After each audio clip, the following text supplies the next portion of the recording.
Hi, I'm Raymond. I'm the pastor of Westgate Memorial Baptist Church and the author of the Innkeeper's Journal. But probably the most important thing about me is I'm married to Michelle.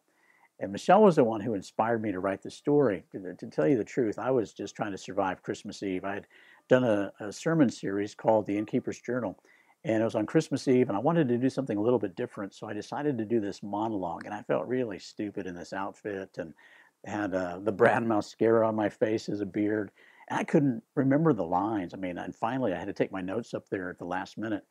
And when I got finished, it's just like something really cool had happened. And Michelle came up and said, I want you to do this for our kids at Christmas. It's like, oh, I don't want to do that. I was just a dodged a bullet.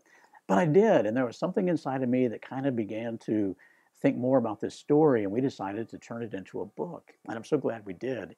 It's a very unusual look at the Christmas story because it goes from the perspective of the innkeeper, not just saying that we don't have any room in the inn, but it talks about the innkeeper's backstory and the fact that he had a child and his wife was pregnant at the same time that Mary and Joseph arrived in Bethlehem. And ultimately, his child dies with all the other children when Herod sends them to Bethlehem.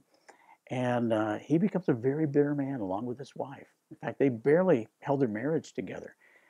And about 30 years later, he meets Jesus right before he's crucified. And then he sees him after he's been resurrected. And everything changes in his life. And I think this story could have a major impact on everyone who reads it. It takes only 10 minutes to read it, but it helps us to see the story of Christmas in a different light. And if you'd like to buy the book, you can get it at Amazon.com. And I think one of the neatest things about the story is my friend Matt Chandler did the pictures for it. Beautiful colors that really make the story come alive. And I'd be remiss if I didn't talk about my father-in-law. He did the cover. He's a retired chemist, and he painted this picture about 20 years ago, and it's been in our house ever since, and we put that on the cover.